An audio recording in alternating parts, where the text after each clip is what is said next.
when I was a growth hacker, everybody go, how do we get more leads? I'd be like, why are people leaving? Because it's like a leaky faucet. If people are leaving, attrition, what's the point of adding more water to the top? Like, you got to stop the leaks. We've got this content overload. Yeah. And we are no longer trusting what we see with our eyes and what we see in content. So what I'm seeing is we're in the dip right now, which is about mistrust. Branding is like, it's part of marketing and branding are two different categories, but people think branding is marketing, which is front facing. Branding is what people say when you leave the room. Yeah. I love the saying, marketing and advertising is tax. You pay for being unremarkable. So my focus is on being remarkable and remarkably delivering beyond your expectations. Hello, everybody. Here we are once again at the Viral Genius Podcast, interviewing my new friend, Scott Martin. We met a couple weeks ago at the Content Entrepreneur Expo in Cleveland. It was a great event. It's just full of content entrepreneurs wanting to build their business on top of an audience and the content they create. I was really fascinated by my conversation with Scott. Discovered he has a very cool methodology for branding. As he's the CEO of Groundswell Origins, and he's also the podcaster at his own podcast, the Groundswell Podcast, among other things. I don't know. Was there anything I missed? Why don't you, fill in the blanks, fill in the gaps that I left out, Scott?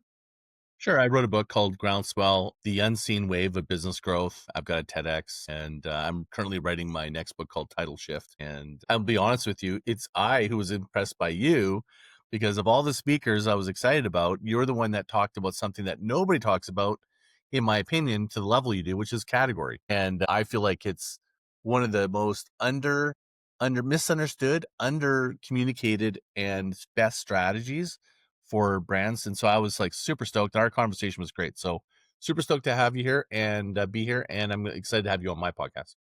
But yeah, that'll be shortly. But right now I wanted to get into what you're all about. So Scott, tell us a little bit about the book that you're writing right now.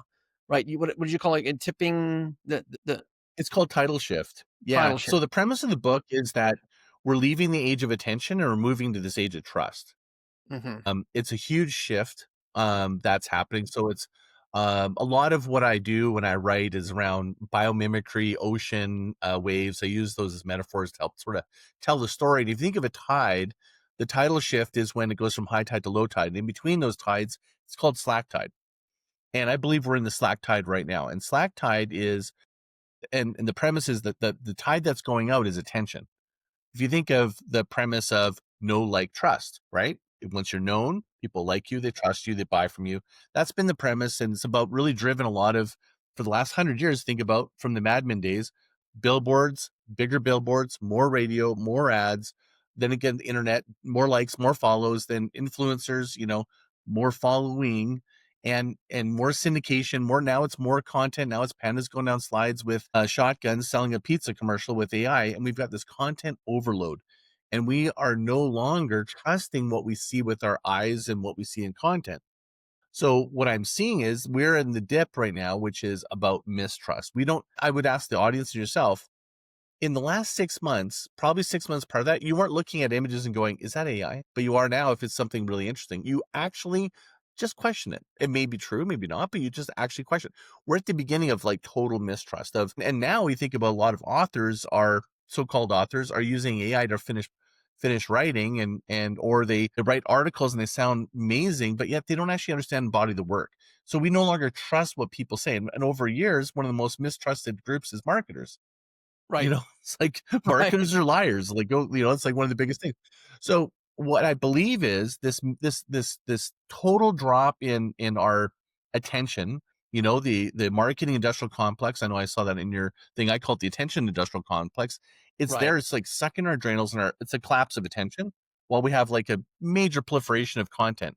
This is creating this like overwhelm. Mm-hmm. What I believe is shifting toward, not believe, I think it's a pattern. It's not a new idea. I'm just looking at the patterns. I'm not a fortune teller. But what I can see is we're shifting into a reverse, which is trust like no, which is going to sound really strange for people. If you think of back in the old days when we were like pioneers, it's like before we made moves, we used to go, hey, Farmer Bob, like, do I trust this guy across the way, with my bales or whatever? It's because we had these communities of trust, like that we were building these sort of like circle the wagons, like, church and different things. I believe we're going to go back to these circles of trust. And we're also going to be looking for, when we look at somebody, we're going to go, first, you have to demonstrate I can trust you. When I trust you, that's how I'm going to like you, because that's what will actually move a little forward to you. But you're not going to be known unless I actually believe and you follow through with that trust. That's how you're going to be known. It goes back to the classic word of mouth. I believe we're going old school. That's the premise of my book. That's really interesting that you say that. First of all, I wanted to make a comment there. Bill Hicks, rest in peace, the comedian from, I think, the 80s, did this whole monologue in which he said he hated marketers for foisting fraud on the population. Now it's kind of coming really into fruition from everything you said. I am seeing the same thing. I mean, this sort of lack of trust and this need to establish trust, and especially like you said with AI, like I look at pictures and there are certain telltale signs, especially now with AI being almost so picture perfect, right?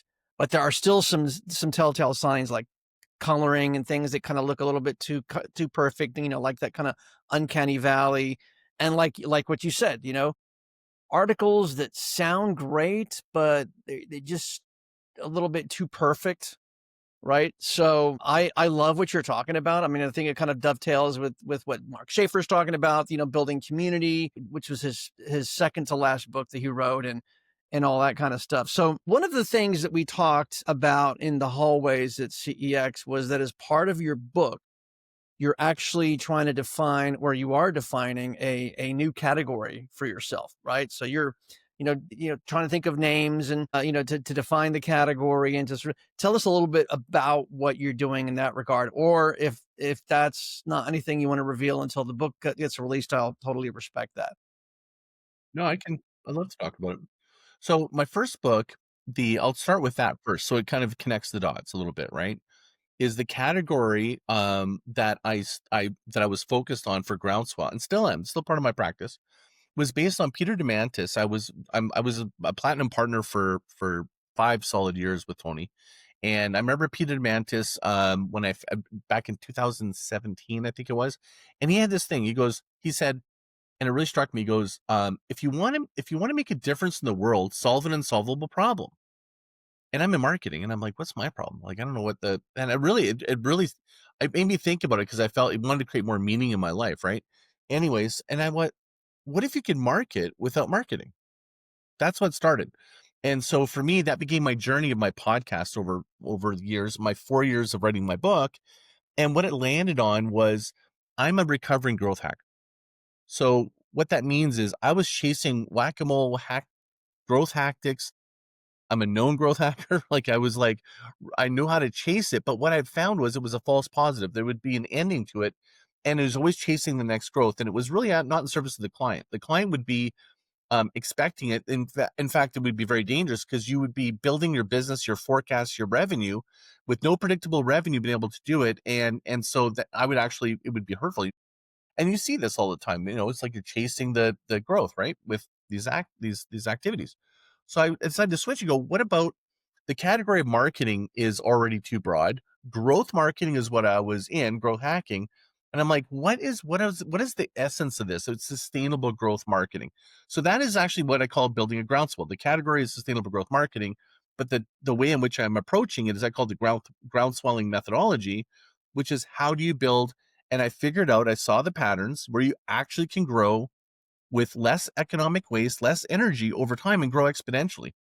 So Mm-hmm. that was the premise of that book, and that's what I wrote. Is basically showing the pattern that you can actually grow without marketing, how to market without marketing. The Yeah. new book is really the premise, and is, like I mentioned to you, is about trust. The category is brand coherence. And why brand coherence is because when someone's coherent, it's clear. And when you don't trust somebody, there's like some little red flag. There's something incoherent about them and about a brand. People think of brand coherence as consistency. It's not that. A brand coherence goes from tip to tail, meaning from the first interaction. Think of brand mantra. Every feeling you have at every interaction. down to delivery. So you have to actually deliver what you said, because how many people, the best it was when you're sold by a marketer, whatever it was that you were sold, and you're like, oh, you're disappointed. So the brand coherence to create sustainable growth, in my mind, is really what the category that I believe is the category that I'm trying to communicate. Right. And so this is really cool because there's, and I think it's kind of typical in a hyper capitalist economy like what we live in the United States and in Canada too, which is sort of like, hyperbolic marketing, over promising and then kind of under delivering in a lot of cases, not all cases, but it's kind of like been the typical thing, and especially the In trend most for, cases, it's pretty much it's gotten so bad. yeah. Well, I mean, it's like, for example, I think about, chocolate bars, the things that in the checkout aisle, just, the packaging is the same size, but the stuff inside it or the little air in the top of the, you know, potato chips, and there's really not very many Totally. potato chips, but the brand coherence thing, and I think that kind of goes towards sort of goes into a broader trend of, kind of like, sustainable marketing, if you will, or marketing of sustainable products, but also, kind of like that ethical marketing in a way. So with your category, which is sort of like this brand coherence, okay? The problem that you saw, which is the lack of trust, right? Is that the problem that you were resolving? And to who and for what? Yeah, I think it is most certainly it's how to actually create trust without saying trust me. Right. So more often not, it's marketers are they're saying all these things, but they're not delivering on it. So to me, it's almost like where it's sustainable growth marketing. This is about sustainable branding.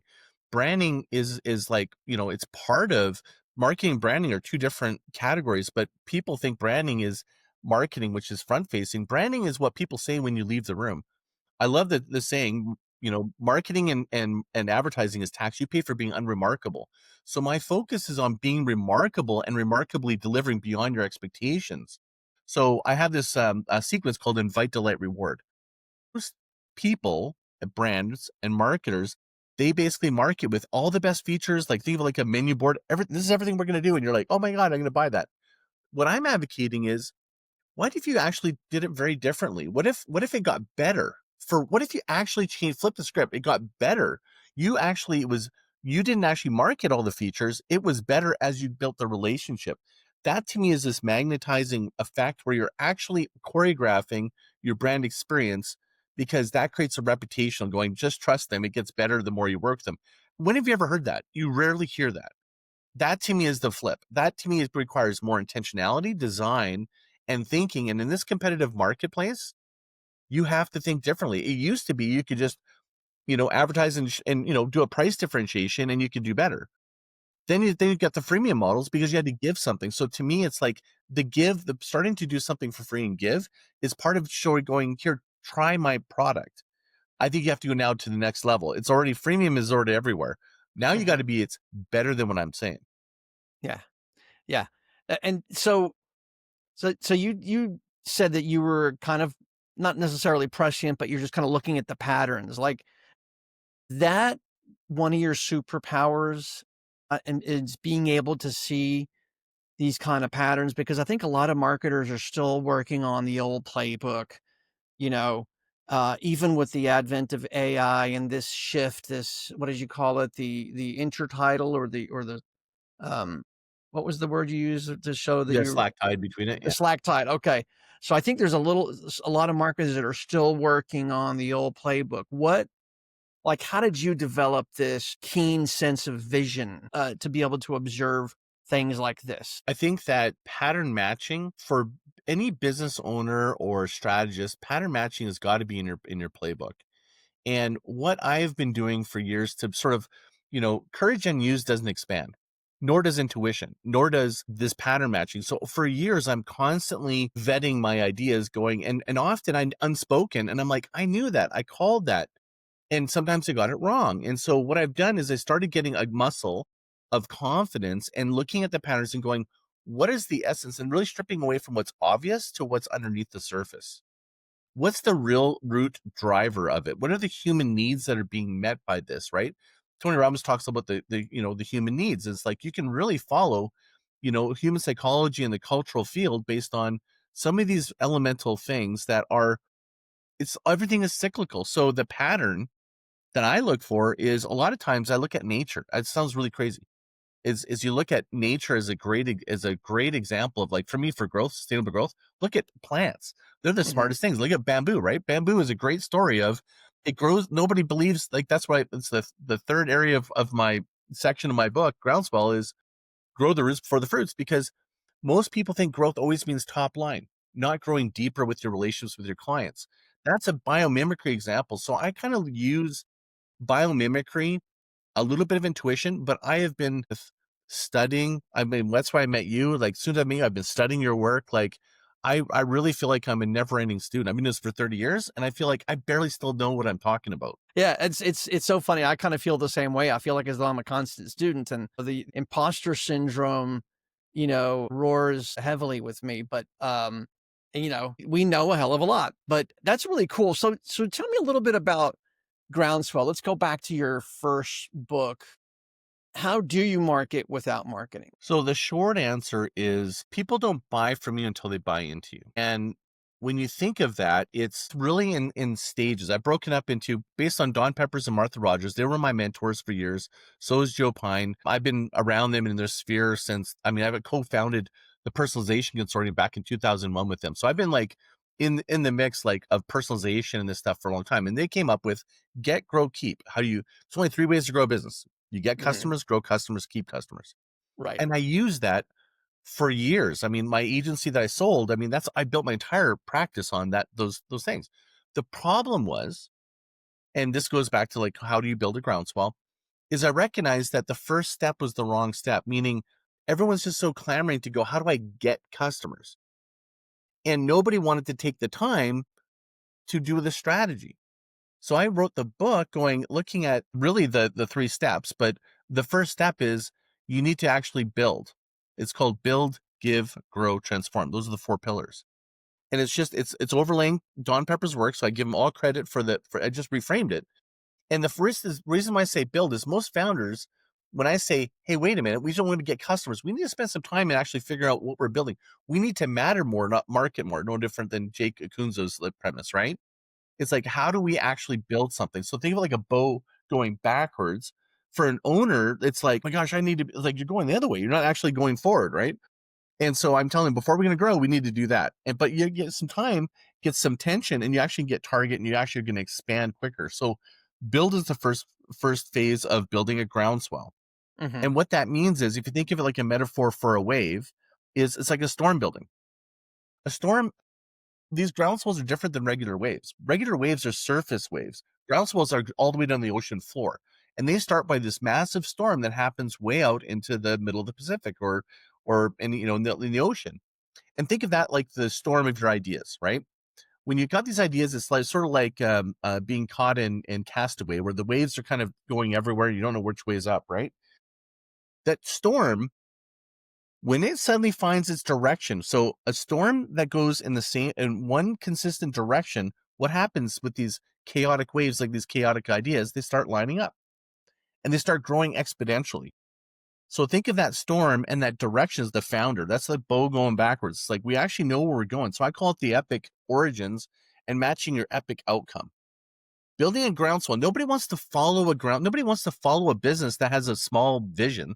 Apple was so powerful because it has such a big vision, and it had a really clear founder that knew what he's doing. So really, it's about founder-led thinking with a direction. Nothing brave happens in a consensus. So I'm all for building a groundswell. Requires a leader that has clear direction. So that's phase 1, build. The next is give. So nobody wants to get customers. It goes back to what we talked about before, is you need to give it energy. That's like a wave. Wave needs more. You need to give it more Mhm. energy to be moving across the ocean, to be able to start moving to the ocean floor, where it's going to change, right? So that's what you need. Is the next is not get customers. Is we're going to give. What are we giving the world, right? People want to be part of something you're not just taking, you're giving. As a premise, Yeah. as a value, as a getting momentum. All things give. The next is grow. So this wave starts growing as the floor changes. It's like, So for me, it's not growing. When I was a growth hacker, everybody go, how many get more leads? I'd be like, why are people leaving? Because it's like a leaky faucet. If people are leaving, attrition, what's the point of adding more water to the top? Like, you got to stop the leaks. So growth, like a wave, as it continues to grow, it's all about actually soaking in and focusing on the depth of what you're creating. The last is transform. No customers want to be get, grow, kept. No one's keeping customers, right? It's like, we don't want to be kept.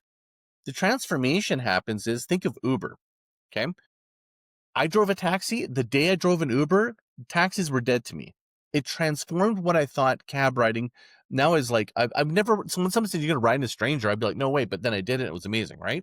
The Airbnb, like, think of all these examples. So when I went to Tony Robbins' event, it transformed me. I became compelled to tell other people. So if you think of the last phase of transformation, it follows 3 simple steps: move, change, transform. Waves move across the ocean. That's the give. You're getting moving energy. It changes the relationship as you grow deeper with the relationship. That's emotion. But that's where most marketing is right now. I pick a app, or I pick a PC. Now I'm choosing to do app. That's where change happens, right? Think of the what's it called? Bain's elements of value, right? Functional, emotional, aspirational. But then if you actually transform, and that's where the brand coherence comes in as well, is when you transform whatever I thought the relationship is as a coach or a product or service or the Uber, then you actually create a growth loop, because every customer equals more customers that don't require marketing. So if you focus on the delivery and changing and transforming whatever it is that their experience, when you transform someone's life, the amount of depth of trust you have with that brand is incredible. And that's what this whole groundswell methodology is showing businesses that actually it's really good for businesses that do good in the world. They have an strategic advantage that most of them don't even practice on. It's not going to work for a commodity business. It's not going to work for a concession, business that doesn't have leader-led, focus. But for businesses that want to change the world, this is a superpower, and this is how you can grow. Yeah.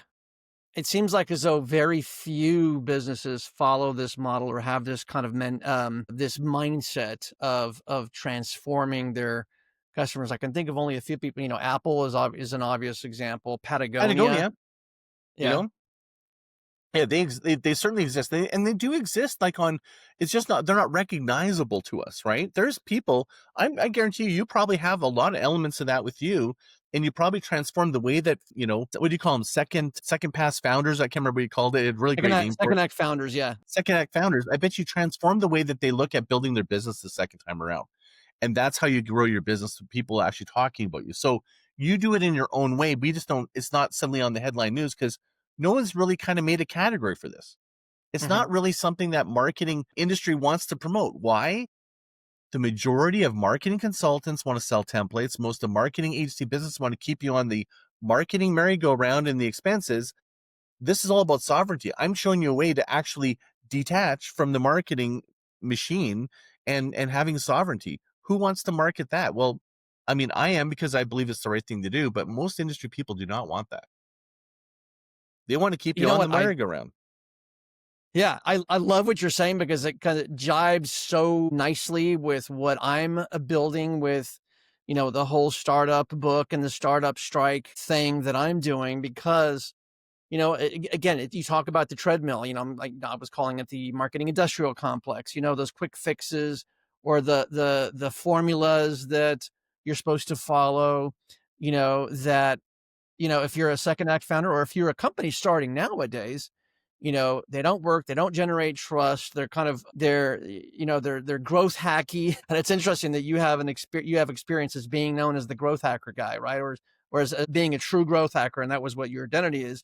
And now you're kind of doing the opposite of that. But I think that's, it's just, I kind of go back to this word sustainable marketing, which is not marketing, but and correct me if you think I'm wrong here, Scott, but I think that what you're talking about is really kind of, it's bigger than just a marketing strategy. It's kind of like a business strategy, but that comes from the brain of you, a marketer. It kind of comes from, because if that's the way, you have to design your business this way.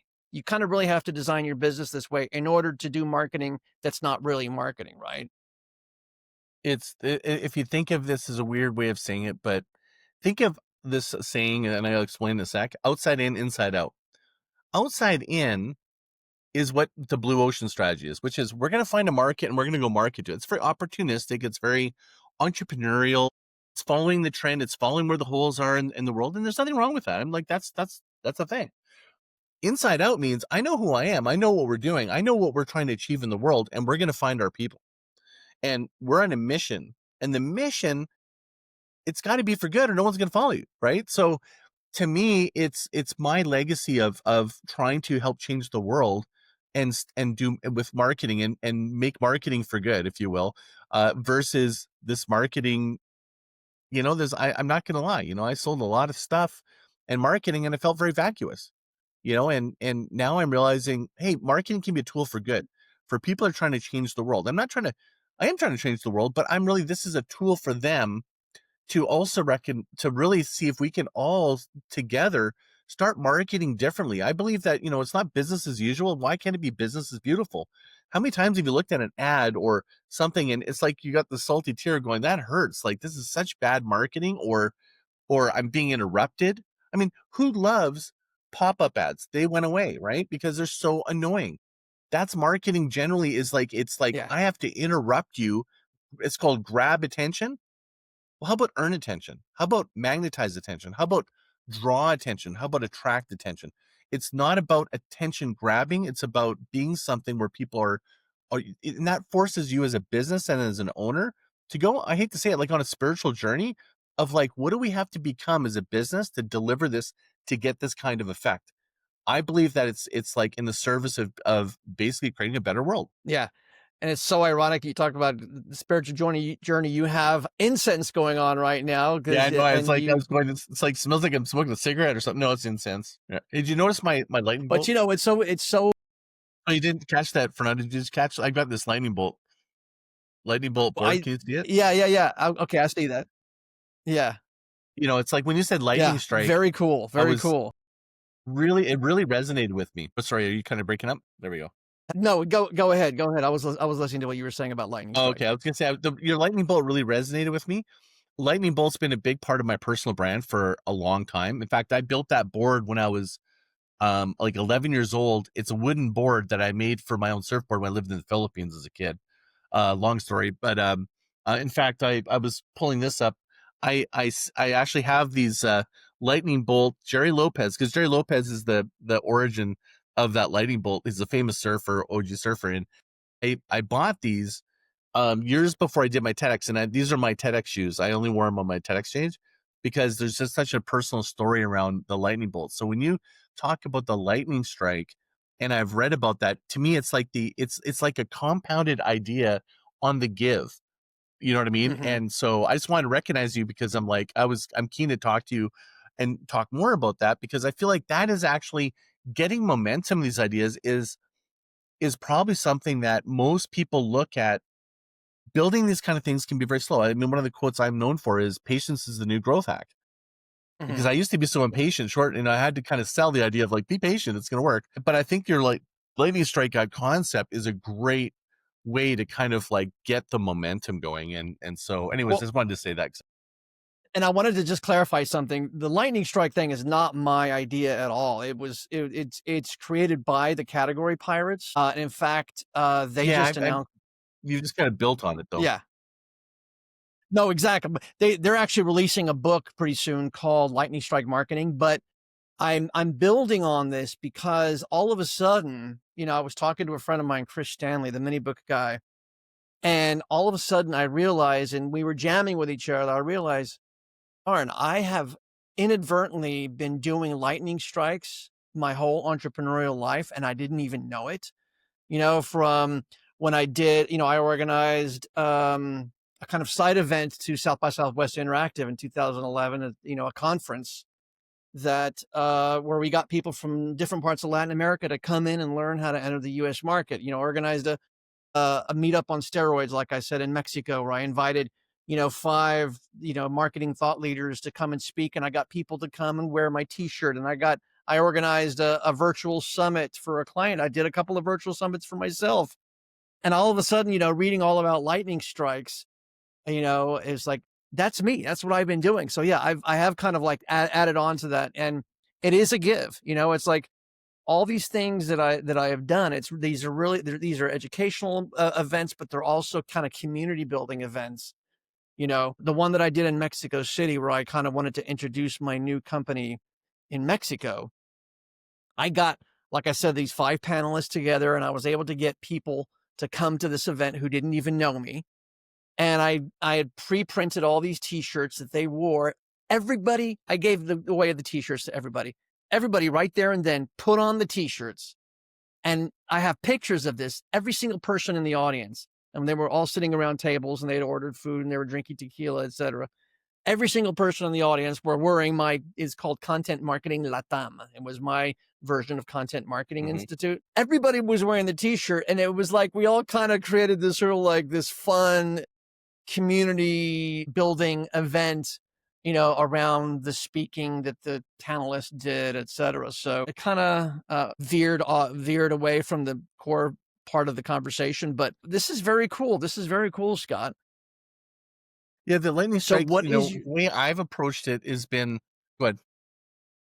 No, go ahead. You go ahead. Oh, I was going to say that the lightning strike, I don't think I've approached it the way that I've learned from you and Category Pirates. I follow them too. Is my focus has always been on, think of it like circles, like concentration of circles.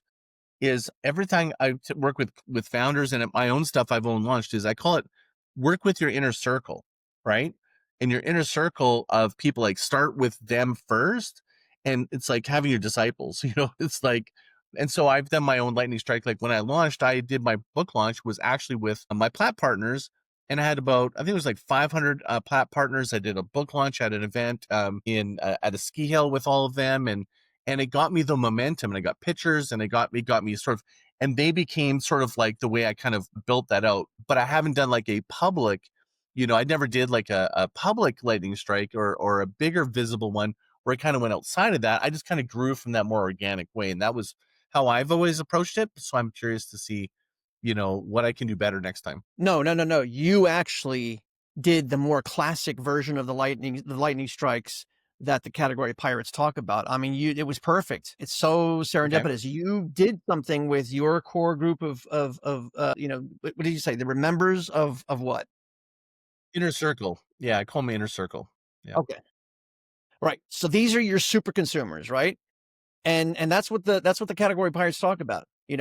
Gather where your super consumers are. That Pablo Gonzalez is a guy who participated in the Category Pirates Academy, the Pirate Academy. They interviewed him. He talks about it being the watering hole, right? So whatever it is, it's like whether they're premier members of a continuity program, or whether it's a industry of annual event, or wherever the watering hole, whether it's a physical geographic place or whether it's an online space. And you do that with those people who are like represent the 10% of the customers, super consumers that are responsible for the 70% of all your results. These are all figures that I'm, getting, I'm kind of a super consumer myself, a super fan of the Category Pirates, right? So, everything they publish, I read, and I kind of like internalize, and try and make it part of my DNA. But that's super cool what you did. And, I think you're kind of like almost a natural category designer there, Scott, without knowing it. Go with it, trust your gut.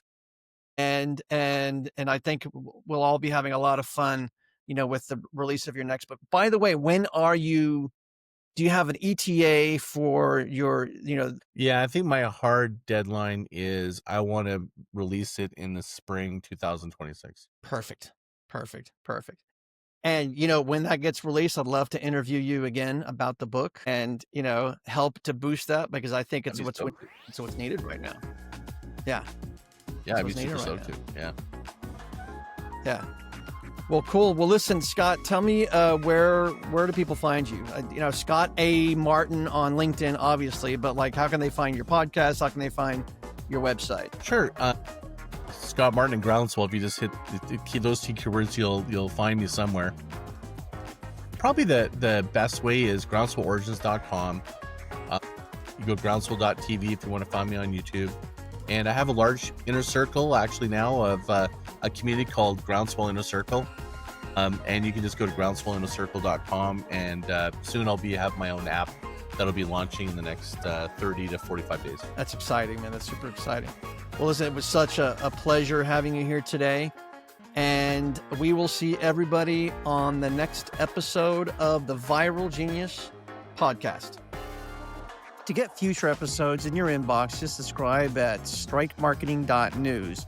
You'll also get new articles, tutorials, workshops, and events about category design, founder-led marketing, the organic AI content cascade, and Strike Marketing. Just subscribe at strikemarketing.news.